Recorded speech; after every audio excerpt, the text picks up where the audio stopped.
moving on to, I think, our final topic.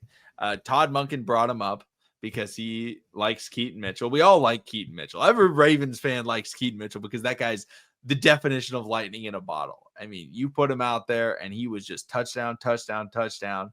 50 yards, 40 yards, 30 yards, 100 yards. Doesn't matter. Keaton Mitchell was scoring from any distance, outrunning literally anybody.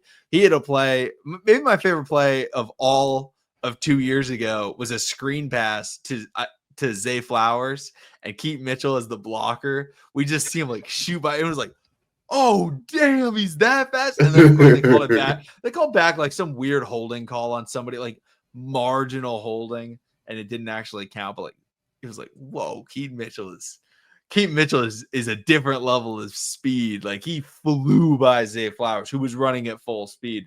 But Tom Monken basically said, hey, he's got to earn his reps. He's a good player, but we're gonna have to see it from him because when he was playing, we ain't have Derrick Henry. And now we do. Derrick Henry's got to be out there. And when he's not out there, Justice Hill has shown he's a good number 2 back. So how is Keaton Mitchell going to get his opportunity in this offense? Oh man, the funny thing is I got called by one of my buddies early today. I watched it. So I said, all right, let me go ahead and check the clip. Let me see what Tom Monken said. And right now it's a battle for the third running back. I'm like, damn, a battle for a third running back? That's crazy. And I mean, Keaton should be a shoe-in. So I'm gonna say this. We had high hopes for Justice when he got drafted. It took Justice almost 4, maybe 5 max years to finally start running north and south, to finally start making himself truly valuable. But the thing is, Justice Hill never gave up. And once Justice Hill started getting in the game, we started seeing his game develop. We started seeing what's it? He's an Oklahoma State University guy. And of course, he doesn't have that speed that he used to at Oklahoma State. But can he make things happen? Does he now has a little bit more wiggle? Yeah, for sure. He is a guy that has all the tangibles. And he's also a guy when you put in, a 3rd and 6, 3rd and 8, you can use him in the pass game. So certain defenses know what to expect. But the thing is, yeah, you may know it may be a pass play coming on 3rd and 6, 2 and 8. But the thing is, can you stop it? And Justice Hill has proven himself that he can get out there and do, exactly that. And also, they don't talk about this a lot, but our guy, McCon, I believe he went to BYU. Is his name Tyshawn Williams? Tyshawn Williams. I remember Tyshawn Williams. So the thing that separated Tyshawn and Justice Hill and almost every other running back that's behind Derrick Henry, Justice Hill don't mind pass blocking. Justice Hill don't mind, getting out there, and putting his hat on a body. That's the thing that some of these coaches look for, some of these teams look for. I know it sounds so middle school, Pop Warner, high school, because college they don't trip about it. They're like, listen, this guy's a 4-star, 5-star recruit. I'm not expecting him to pass block or do certain things in certain offices. But when it comes to the NFL, they look for those guys that have those tangible, those guys that can do those small things to make themselves relevant and available on the field. And Justice Hill has done exactly that. So when it comes to Keaton Mitchell, man, it's hard to say where he'll be at on the field. If there is some type of package, by all means, I feel like you have to make him available. If he can make an impact, because I do feel like LaJohntay Wester will make that 53-man roster as a specialist. If he can, if Keaton Mitchell could be out there, whether it's on kick return or he shares snaps on the punt return and make some things happen, I feel like he is the type of guy that will do anything to get on the field. And those are the type of guys that have a longevity of career in the Baltimore Ravens organization. Now, I'm not wishing nothing bad on Justice nor Derrick Henry. I'm not going to swear it early. If one of those guys ever do go down, I'm okay with Keaton Mitchell getting those reps, because They thought Derrick Henry was bad because of his size and his strength and his speed.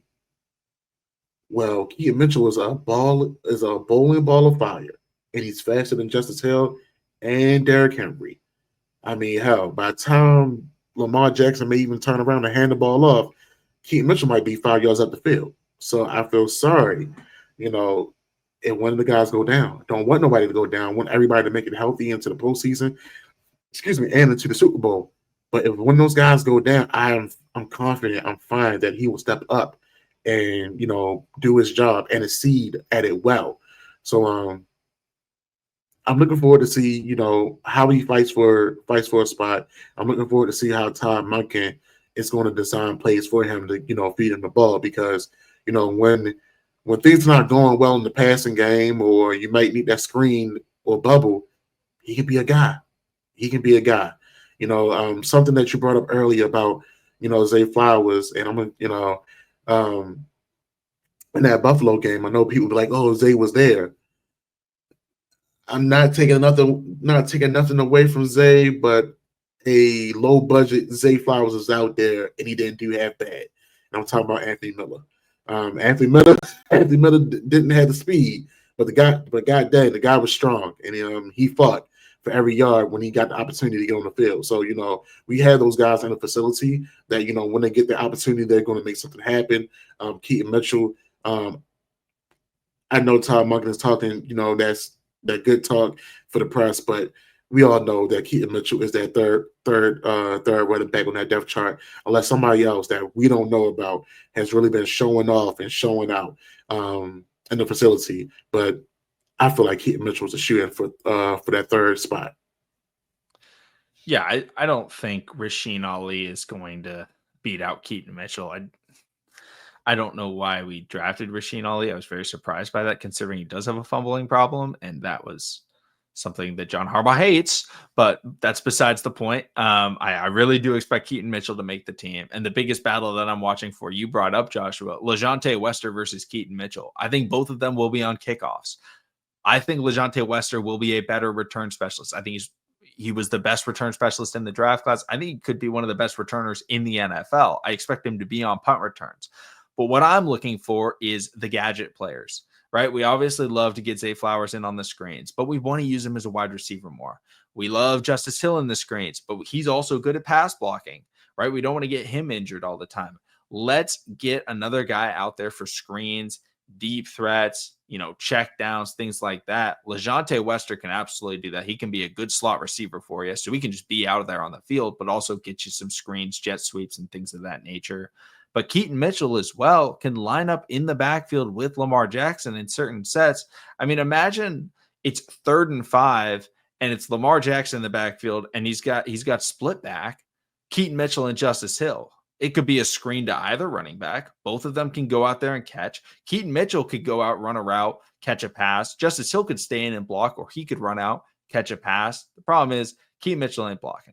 And he damn sure not blocking Chris Jones for 5 seconds like Justice Hill was in the playoffs. So that's one of the most impressive things I've ever seen any running back do, was block Chris Jones one-on-one with no help and actually win the rep. But that doesn't mean that Keaton Mitchell won't be out there. The problem is he's not going to get more than probably 3 touches in any given game. I mean, he's going to have to be truly electric if we're going to notice him consistently throughout the season. And the benefit is we've seen him have that kind of electricity before. I mean, first touch against the Browns, after he had kind of become the pseudo starter, he takes it 45 yards up the left sideline. And you're like, dude, this guy, every time he touches the ball, he scores.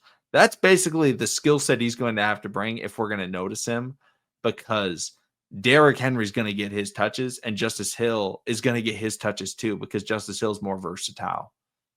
Keaton Mitchell can really only come in certain situations, which is unfortunate, but that's also his mold. That's also his play type. I'd like to see him, though, get in on some kickoffs and get us some good kick return yardage, because him and LeJounte Wester could be the best kick return duo in the NFL. We just got to figure out how to do the kick returns, because nobody knew how to do it last year. It was just everybody guessing. So we'll see if there's any improvements. Any, special teams coach John Harbaugh, this is what you were brought in for. 20 years ago when we brought you in, we knew that they were going to change the kickoff rules, and we knew that he would help us because we've had one of the worst special teams over the NFL the last 10 years. So John Harbaugh, let's get us right. Yeah, fix the kickoffs. Let's get something good going on. Absolutely. But that's probably all I have to talk about. Is there anything else that you want to bring up? Nah, man, I'm good. Like we talked about this, 11 days for the first preseason game.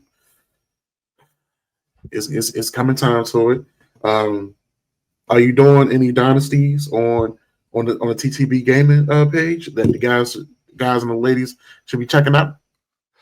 I'm not yet. I've got to fix my camera. My camera setting was bad, where basically when I was recording, it was recording poorly. So I couldn't cut it up. My face was super blurry. But when I get the dynasty set up, then I'm going to be putting out the content. I've just posted like a couple of times. I've gone live a couple of times doing it. But no, I got to get my camera settings right before I can start doing the dynasties. But I'm excited. I'm going to do a Stanford one. Going to do a Road to Glory as well. Going to have fun with it. All right, man. I love this. I'm looking forward to seeing it.